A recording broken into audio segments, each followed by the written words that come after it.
எசேக்கியேல் எழுதின தீர்க்க தரிசன புஸ்தகம் 36வது அதிகாரம் 29, 30 வசனங்களை வேகமாய் நாம் வாசிக்க கேட்போம். எசேக்கியேல் 36, 29, 30. உங்கள் அசுத்தங்களை எல்லாம் நீக்கி உங்களை ரட்சித்து உங்கள் மேல் பஞ்சத்தை கட்டளையிடாமல்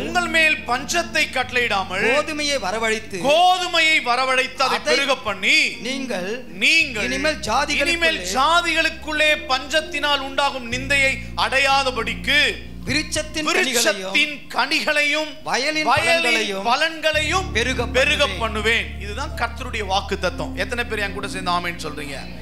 உங்கள் அசுத்தங்களை முதலாவது நீக்கி, கர்த்தர் கிட்ட நம்ம ஜெபிக்கிறது அடிக்கடி சொல்றதுதான், நம்முடைய பாவங்கள் நீக்கப்பட வேண்டும் என்று நாம் ஜெபிக்க வேண்டும். நம்முடைய பாவங்கள் அசுத்தங்களை பரிசுத்த ஆவியானவர் நீக்கி நமக்கு நிறைவான பரிசுத்தத்தை ஆண்டவரிடத்தில் பெற்றுக்கொள்ள வேண்டும் என்று ஜெபிக்க வேணும். அந்த குற்ற மனசாட்சியின்மை, தைரியம், ஆண்டவர் என்னோடு கூட இருக்கிறார் என்கின்ற எண்ணம், அப்படிப்பட்டதான சாட்சி மக்களுக்கு முன்பாக சொல்லணும். இவர்களோடு கர்த்தர் இருக்கிறார். ஈசாக்குக்கு அப்படித்தானே சொன்னாங்க, கர்த்தர் நிச்சயமாய் உம்மோடு இருக்கிறார். ஏன் சொல்றான் தெரியுமாங்க? ஏன் இந்த மாதிரி சொல்றான்? எங்கெல்லாம் அவன் அந்த தண்ணிக்காக வெட்டுறானோ பள்ளத்தை, அங்கெல்லாம் எதிராளி வந்து பிரச்சனை பண்றான். இவன் இந்த இடத்தை விட்டு அடுத்த இடத்துல போய் வெட்டுறான்.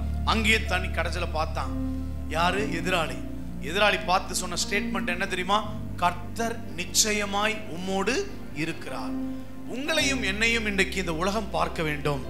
நாம் உயர்த்தப்படுவதையும் மேன்மை அடைவதையும், நம்முடைய பேராபத்திலிருந்து கர்த்தர் நம்மை விடுவித்து காப்பாற்றுகிறதையும்.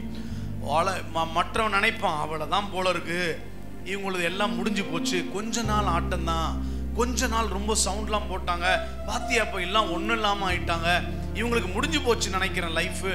எவன் அப்படி இருதயத்தில் சிந்தித்து கொண்டிருந்தானோ அவனே நம்மை பார்த்து கிட்டே வந்து சொல்ல வேணும், எப்படிங்க உங்களை கடவுள் உயர்த்துறாரு, அப்படிப்பட்ட உயர்வை கர்த்தர் நமக்கு தர உண்மை உள்ளவராய் இருக்கிறார். நாம் அவருடைய வாழ்க்கையிலே அவரை அடைக்கலமாய் கொண்டு வர வேண்டும். கையை தட்டி கர்த்தரை மையப்படுத்துங்க பார்க்கலாம்.